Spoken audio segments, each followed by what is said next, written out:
Halo, selamat sore pemirsa. Kabar Merah Putih edisi Senin 8 September 2025 hadir menjumpai Anda tentunya dengan sejumlah kabar penting dan menarik mengenai kebijakan Presiden Prabowo Subianto dan jajaran kabinetnya. Selama 1 jam ke depan, saya Jasmine Rahmadi akan menemani Anda dan pemirsa. Inilah Kabar Merah Putih selengkapnya untuk Anda.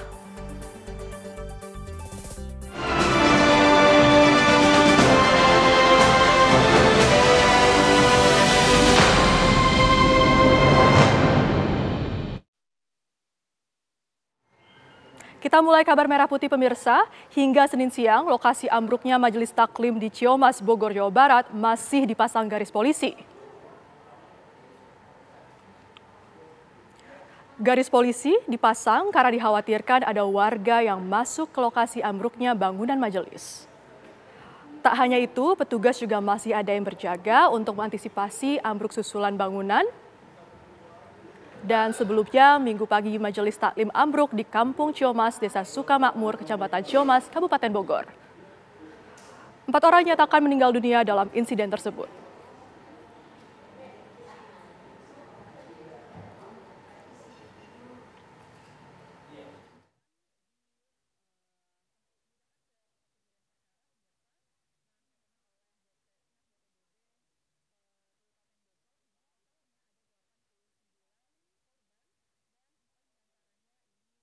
Gubernur Jawa Barat, Deddy Mulyadi mendatangi RSUD Kota Bogor menjenguk korban Majelis Taklim yang ambruk di Ciamas, Kabupaten Bogor.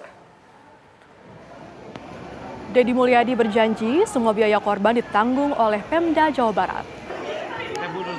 Ia pun berpesan agar bangunan apapun, terutama di lahan miring, harus direncanakan dan dibangun sebaik mungkin sesuai aturan. Kondisi korban yang dirawat kini tinggal 14 dari 42 orang yang diterima pihak RSUD Kota Bogor. Sementara itu, 3 korban terpaksa harus dirujuk ke Rumah Sakit Cipto Mangunkusumo, Jakarta karena mengalami luka berat di bagian kepala. Sementara itu, korban yang meninggal kini bertambah menjadi 4 orang, yakni atas nama Ulan, Irmi, Nurhayati, dan Juli.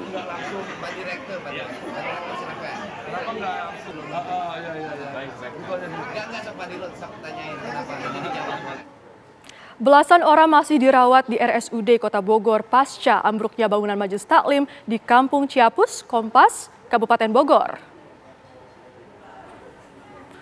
Dari 40-an korban yang mendapat pelayanan medis di rumah sakit, sejumlah pasien telah dipulangkan. Namun 3 pasien dirujuk ke RSCM Jakarta karena mengalami patah tulang berat dan komplikasi. 1 pasien anak masih dirawat di ruang ICU. Minggu pagi, sebuah bangunan Majelis Taklim ambruk diduga akibat bangunan tidak kuat menahan beban. Saat kejadian diperkirakan lebih dari 50 orang tertimpa material bangunan.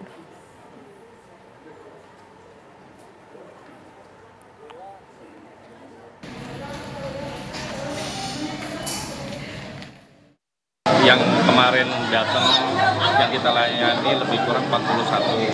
41 ya? Nah, yang sekarang dirawat 14. Kemudian yang kemarin 14 itu ada 8 yang kemarin kita observasi di GD, ada yang 3 kita rujuk ke Cipto. Cipto berapa orang? Ya, 3 orang. Karena memang frakturnya banyak dan komplikasi. Ya. Nah, kemudian yang sekarang ada di ruangan ICU itu ada 1 anak 2,5 tahun. Kemudian ada di ruangan-ruangan dari yang 14 itu. Mudah-mudahan yang tersisa di IGD itu ada sekitar 2 lagi. Mudah-mudahan. Pemirsa, warga yang menjadi korban majelis ambruk mulai berdatangan ke posko kesehatan di Desa Sukamakmur, Kabupaten Bogor. Senin pagi, posko pelayanan kesehatan di sekitar lokasi kejadian majelis ambruk di Desa Sukamakmur ramai datangi warga yang menjadi korban majelis ambruk. Ada yang mengeluhkan sakit pada bagian kaki, kepala, dan juga tangan. Berdasarkan keterangan mereka, mengaku sempat terinjak-injak saat berusaha evakuasi diri. Menurut korban, saat kejadian tidak terdapat tanda-tanda akan ambruk. Dan seketika bangunan bertingkat itu ambruk menimpa warga yang berada di dalamnya.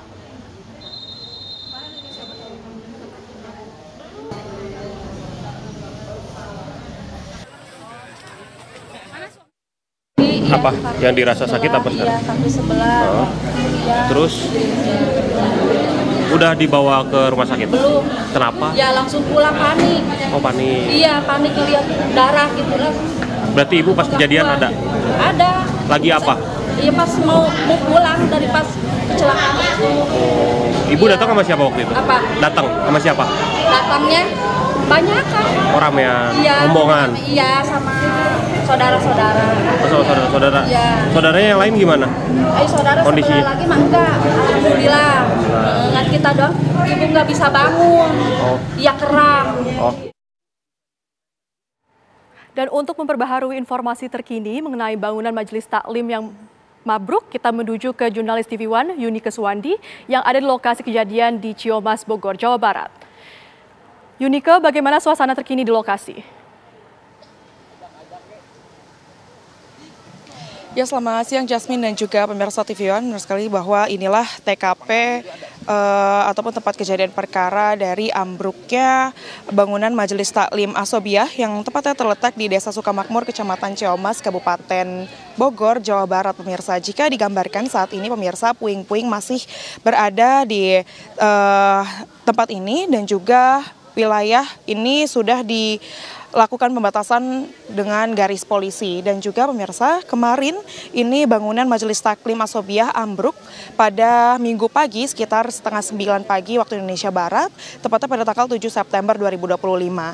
Ini penyebab dari ambruknya bangunan Majelis Taklim Asobiah dikarenakan overkapasitas dan juga fondasi dari bangunan yang kurang kokoh. Dan menurut dari pernyataan Kapolsek Ciamas, pemirsa, dan juga warga setempat, ini biasanya bangunan Majelis Taklim hanya menampung 30 hingga 50 orang. Namun memang kemarin karena sama-sama para warga merayakan Maulid Nabi, ini maka warga yang berkumpul di bangunan Majelis Taklim ada sebanyak 150 hingga 200 orang, dan yang itulah yang menyebabkan bangunan ini ambruk. Dan juga pemirsa, sudah ada beberapa tokoh juga yang datang baik melihat tempat ini ataupun menjenguk para korban di rumah sakit kan. Dan juga terkait dengan tempat ini juga kemarin sudah langsung disisir oleh petugas gabungan dan juga sudah mengevakuasi semua korban yang dibagi ke beberapa tempat perawatan, pemirsa, seperti ada di Rumah Sakit Umum Daerah Kota Bogor, Rumah Sakit PMI, Rumah Sakit UMI, Rumah Sakit Medika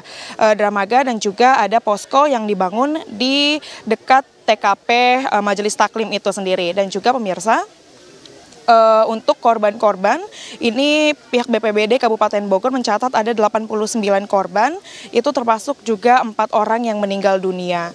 Dan juga pemirsa, untuk saat ini para petugas masih berada di tempat kejadian perkara bangunan Majelis Taklim ini, khawatir karena adanya keambrukan lagi yang terjadi, pemirsa, dan juga mengawasi masyarakat ataupun warga setempat yang tinggal di dekat dari bangunan Majelis Taklim ini untuk tidak mendekat ke bangunan yang telah ambruk, mengingat memang bangunan Majelis Taklim ini ada di wilayah pemukiman warga setempat. Sementara itu, Jasmine, yang dapat kami sampaikan, kembali ke Anda di studio. Baik, terima kasih Yunike Suwandi mengabarkan langsung dari lokasi kejadian. Selamat bertugas kembali, Yunike. Dan pemirsa, berikutnya Menteri Agama Republik Indonesia Nasaruddin Umar mendatangi sejumlah rumah sakit di Kota Bogor yang merawat korban ambruknya bangunan Majelis Taklim di wilayah Kabupaten Bogor pada Minggu sore. Dalam kunjungan itu, Menteri Agama Nasaruddin Umar menyampaikan rasa duka yang mendalam sekaligus keprihatinan atas musibah ambruknya bangunan yang menimpa jamaah Majelis Taklim Asobiah di Kampung Ciapus Kompas, Desa Sukamakmur, Kecamatan Ciamas, Kabupaten Bogor. Ia pun juga menegaskan bahwa Kementerian Agama akan segera berkoordinasi dengan berbagai pihak, termasuk Badan Amil Zakat Nasional atau Basnas, untuk membantu renovasi bangunan Majelis Taklim yang rusak akibat insiden tersebut. Sementara itu, pemerintah memastikan akan memberikan perhatian penuh agar para korban mendapat penanganan terbaik, serta juga menjamin keamanan fasilitas keagamaan di masyarakat ke depannya.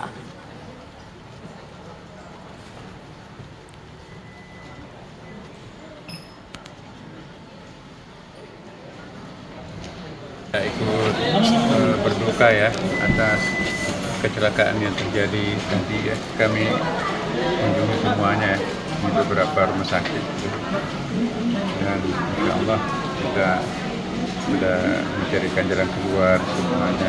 Pemerintah setempat, Basnas dan Kementerian Agama, termasuk juga kita akan membantu renovasi musallahnya yang rusak ya. Pemirsa, sidang perdana gugatan terhadap ijazah Wakil Presiden Gibran Rakabuming Raka digelar hari ini di Pengadilan Negeri Jakarta Pusat. Informasi selengkapnya akan kami hadirkan, tetaplah bersama kami di Kabar Merah Putih.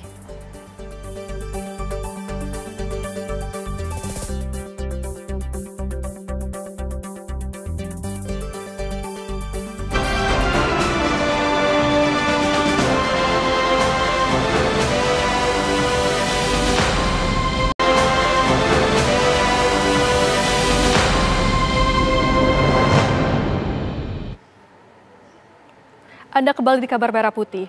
Pemirsa, panitia khusus ataupun Pansus Pemakzulan Bupati Pati Sudewo melakukan sidak ke RSUD Suwondo Pati, dan dalam sidak tersebut tim Pansus menemukan dugaan nepotisme di Rumah Sakit Umum Daerah milik Pemkat Pati tersebut.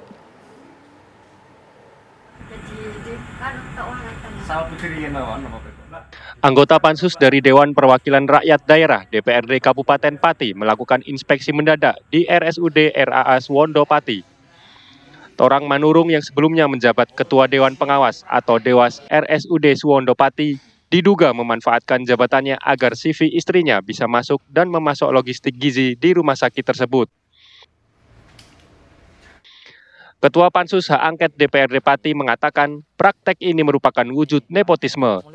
Ia menilai hal ini terjadi bersumber dari kebijakan pengangkatan Dewan Pengawas RSUD yang tak sesuai prosedur. Hari ini kita sudah cek CV Kuliner Sehat Medika, betul pemiliknya itu ternyata istri dari Nyonya Arvida Mai Jenny Sarangi. Ini istri dari Ketua Dewas. Sementara itu, Bupati Pati Sudewo angkat suara terkait proses Pansus Hak Angket di DPRD Pati. Sudewo meminta agar Pansus tak dijadikan ajang menelanjangi pemerintahan yang dipimpinnya. Saya berharap Pansus itu tidak melebar kemana-mana. Yang dipersoal PBB 2 ya PBB 2 aja ditajamkan, jangan kemana-mana. Jangan karena ini lab framing kemudian dijadikan kesempatan untuk menelanjangi pemerintah. Tidak ada pemimpin di dunia ini yang sempurna kecuali Nabi Muhammad Rasulullah SAW. Ya. Ini kebijakan Pak Bupati yang memberikan SK kepada Dewas, dan ternyata Dewas ini memanfaatkan jabatannya untuk keluarganya kerja di situ. Maksudnya ke situ, Pak. Oh, bukan. Bukan gimana? Ini rangkaian namanya. Saya keterangan saya. Sebelumnya, sidang Pansus Pemakzulan Bupati Pati Sudewo berlangsung memanas pada Kamis siang. Usai sidang Pansus, Torang Manurung pun akhirnya mengundurkan diri sebagai Ketua dan anggota Dewan Pengawas RSUD RAA Suwondo Pati. Dari Pati, Jawa Tengah, Abdul Rohim, TV One mengabarkan.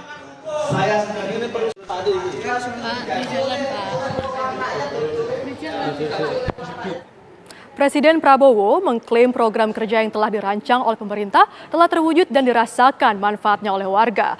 Presiden Prabowo juga menegaskan program yang telah berjalan saat ini dibuat untuk kepentingan rakyat dan bukanlah untuk kepentingan kelompok. Semua program yang saya rancang sudah mulai kelihatan hasil nyata. Makan bergizi gratis sudah mencapai 25 juta penerima manfaat. Kita berharap sesuai rencana Desember akan sampai 82 juta. 82,9, kalaupun tidak Desember, saya percaya Januari akan sampai. Tapi kita tidak gerusa-gerusu, kita tidak usah terlalu memaksakan diri. Kita yakin dengan strategi yang sudah kita tempuh. Ternyata ekonomi di desa dan kecamatan berkembang dengan pesat.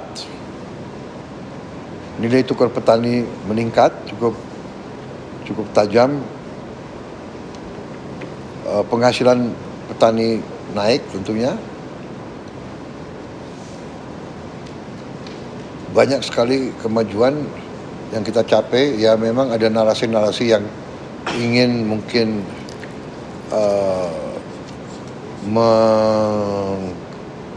mengecilkan hasil-hasil yang baik kita ini. Secara keseluruhan saya optimis, saya sangat berkeyakinan narasi oleh sementara pihak yang mau menimbulkan kesan seolah-olah rakyat marah dan sebagainya, saya kira rakyat kita itu dewasa, rakyat kita itu memang banyak masih merasakan kekurangan. Itulah yang kita bersama-sama ingin atasi. Kita mengerti masalah kesulitan mendapat lapangan kerja di tempat-tempat tertentu dan pada golongan-golongan tertentu. Tapi kita sudah buktikan, pemerintah yang saya pimpin sudah ciptakan cukup banyak lapangan kerja. Dan potensi lapangan kerja ke depan sangat besar. Kita beralih ke informasi lain, pemirsa, sidang perdana gugatan terhadap ijazah Wakil Presiden Gibran Rakabuming Raka digelar hari ini di Pengadilan Negeri Jakarta Pusat. Perkara ini dilayangkan oleh advokat Subhan Palal dengan gugatan imaterial sebesar Rp125 triliun. Advokat Subhan Palal melayangkan gugatan senilai Rp125 triliun terhadap Wakil Presiden Gibran Rakabuming Raka dan Komisi Pemilihan Umum. Subhan menilai Gibran tidak memenuhi syarat akademik saat mendaftarkan diri sebagai calon wakil presiden pada Pilpres 2024 lalu. Dan dalam berkas pencalonan, Gibran melampirkan ijazah dari program Diploma Internasional di Singapura dan melanjutkan studi bisnis hingga lulus di University of Sydney, Australia. Selain meminta ganti rugi senilai Rp125 triliun dan 10 juta, Subhan juga meminta pengadilan memeriksa legitimasi ijazah yang digunakan Gibran dalam proses Pilpres 2024. Betul, sidang perdana dijadwalkan untuk sidang pertama hari ini. Hari ini belum membawa dokumen karena nanti kita akan keluarkan saat pembuktian. Sekarang saya membawa gugatan yang harus diserahkan hari ini. Isi gugatannya apa, Pak? Isi gugatannya sebagaimana sudah beredar yang nggak tahu info dari mana itu, dari rata-rata nyebut dari pengadilan ya, dari sistem informasi. Iya. Ya seperti itulah. Bahwa intinya begini. Saya menggugat waktu itu ya, bukan yang sekarang. Calon wakil presiden yang tidak memenuhi syarat pendidikannya. Menindaklanjuti arahan Presiden, Kementerian PU memantau gedung DPRD Pekalongan dan Brebes yang terbakar. Kami hadirkan informasinya usai jeda.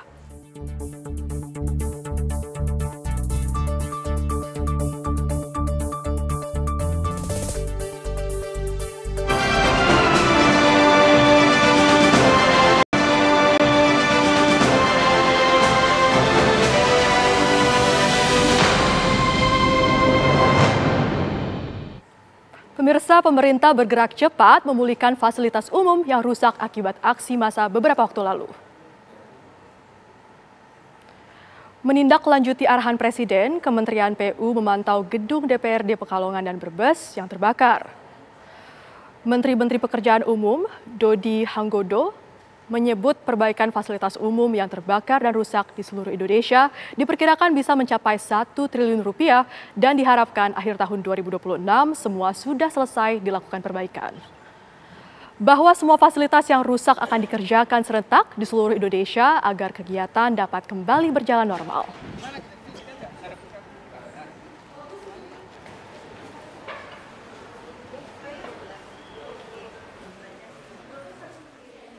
Saya juga tidak mau seorang kepala daerah itu nggak punya kantor dan DPRD tidak berfungsi. Jadi kita mau berusaha mengerjakannya secepat-cepatnya. Tadi dikatakan sekitar hampir setahun setengah Bu ya. Ya sampai akhir 2026 ya, Pak. sampai dengan akhir 2026. Saya berharap sih bisa lebih cepat dari itu.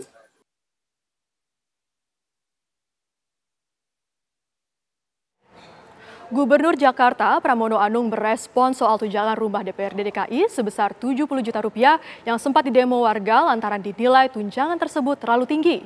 Selain telah berkomunikasi, Pramono pun mengaku masih menunggu putusan DPRD DKI terkait besaran tunjangan itu. Berapa kali pon juara umum dulu satu roda? Kenapa? Kemarin sekarang gue jadi atlet, ingin jadi atlet nasional juga. Sekarang udah nasional udah. Politisi PDI Perjuangan itu merespon soal tunjangan rumah DPRD DKI sebesar 70 juta rupiah yang sempat didemo warga lantaran dinilai terlalu tinggi. Selain telah berkomunikasi, Pramono pun mengaku masih menunggu putusan DPRD DKI terkait besaran tunjangan itu. Pramono pun belum memastikan apakah aturan lama soal tunjangan tersebut akan tetap berlaku atau direvisi pada masa kepemimpinannya.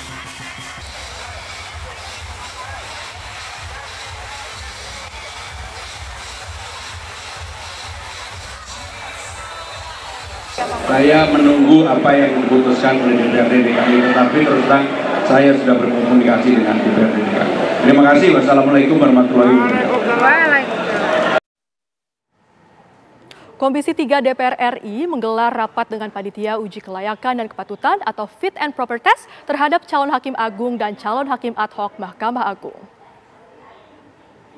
Rapat Komisi 3 DPR bersama panitia Fit and Proper Test digelar di ruang rapat Komisi 3. Rapat ini digelar 1 hari jelang pelaksanaan uji kelayakan dan kepatutan pada tanggal 9 September 2025 besok.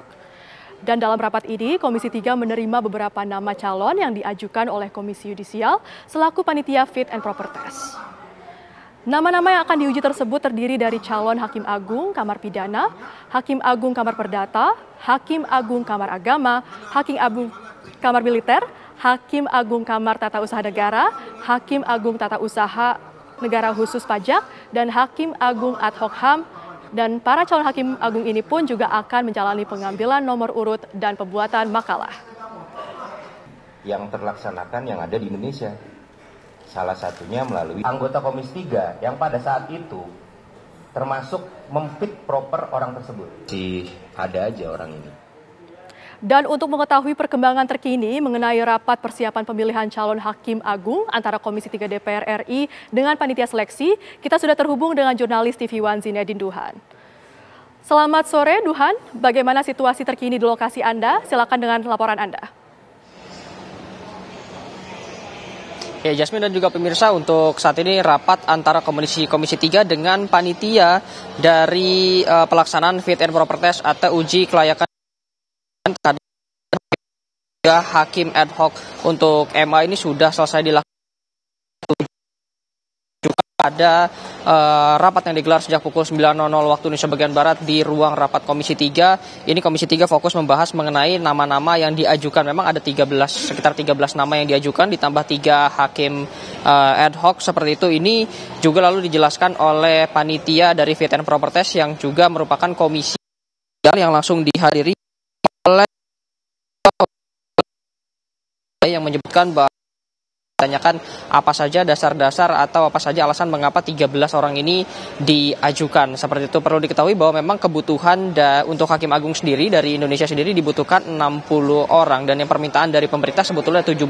Namun juga Komisi Yudisial menyebutkan bahwa yang layak untuk menjadi calon Hakim Agung ini hanya 13 karena memperhatikan kualitas yang mana juga arahan langsung dari masyarakat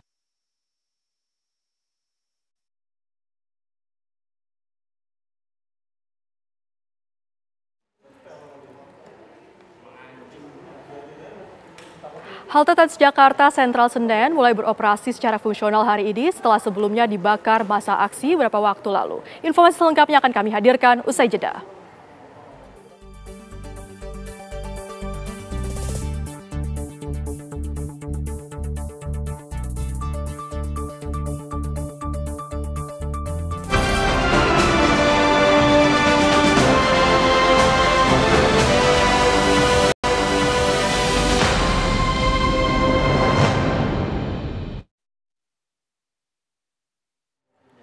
Pemerintah terus menuntaskan pembangunan infrastruktur strategis di daerah, salah satunya adalah Bendungan Jeragung di Kabupaten Semarang, Jawa Tengah.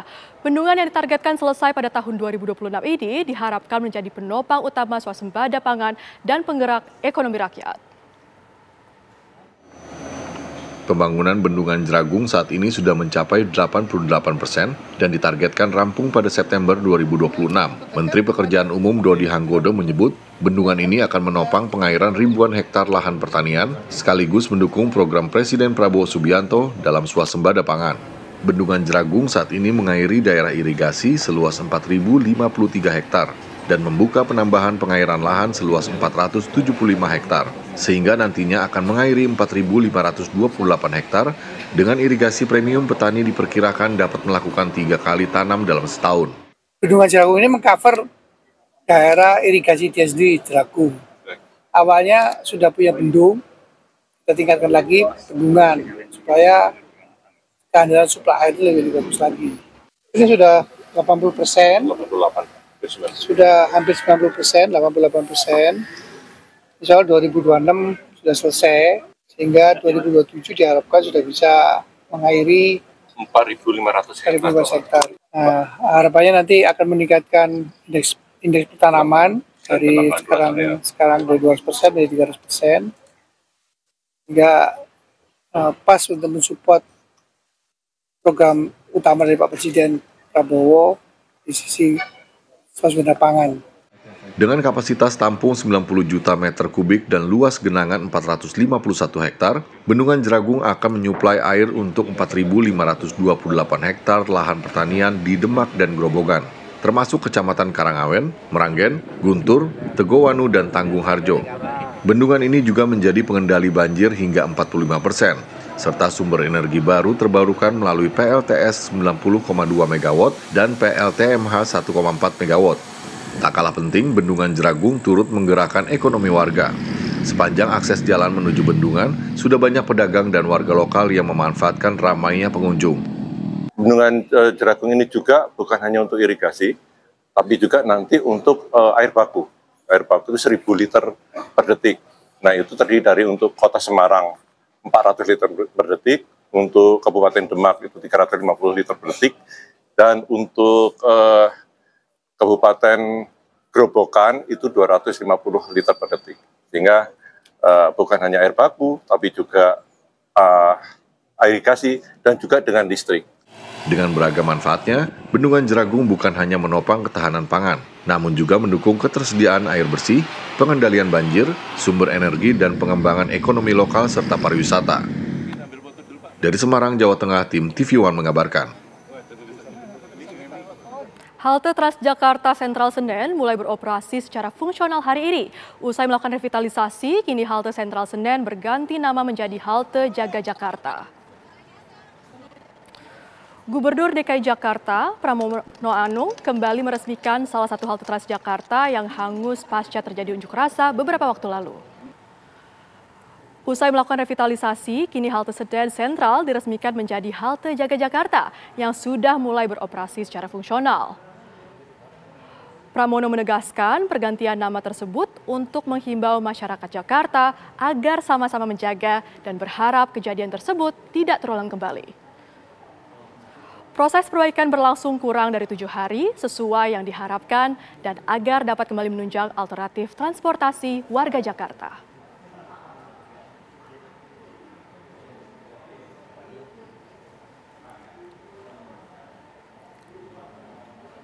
Halte Transjakarta Senen Sentral yang hari ini berubah nama menjadi Halte Jaga Jakarta tetap menyimpan sejumlah fasilitas yang sempat dibakar massa beberapa waktu lalu. Barang tersebut dipajang sebagai pengingat agar warga selalu menjaga fasilitas publik.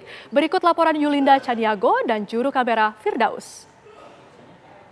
Saat ini saya ada di halte Sentra Senen yang kini berganti nama menjadi Halte Jaga Jakarta usai dilakukan proses revitalisasi atau perbaikan.